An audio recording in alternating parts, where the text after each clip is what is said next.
2025 might not be what we're expecting for the local property market. Hi, I'm David from DDM Residential, here to give you a quick marketing update for the Northern Lincolnshire property market.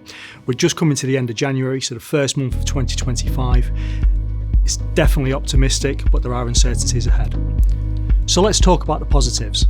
Okay, there are a record number of properties coming to the market in 2025. Early bird registrations suggest for our local market, listings are up nearly 11% on this time last year, which shows optimism coming back in and people genuinely wanting to sell their homes.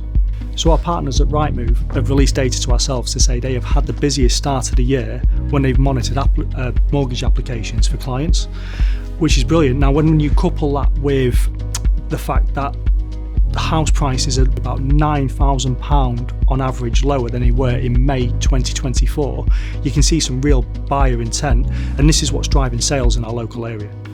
However, there is a little bit of uncertainty, so we're seeing this increase in buyer demand, but it could be because buyers are trying to beat the rush for the stamp duty deadline, which changes in April, which basically means a lot of buyers will be having to pay increased stamp duty levels from then.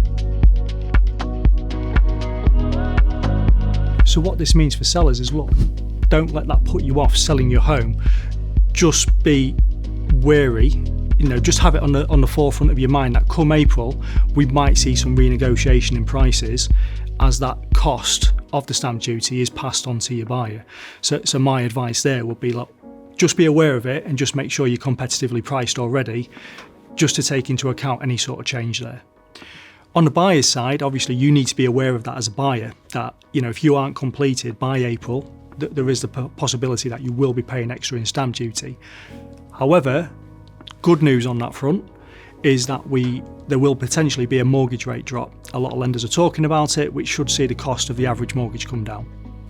So all in all, we've had the start of 2025. It's actually a lot more positive than what we were expecting. There are uncertainties ahead. However, we're quite optimistic that the UK property market, and certainly the Northern Lincolnshire property market, will be in a good place. As always, here at DDM Residential, we are on hand to give you any property advice you need. From our offices from Grimsby through to Gainsborough, we'd love to hear from you. So either contact either myself or one of the team, and we'll do our very best to help.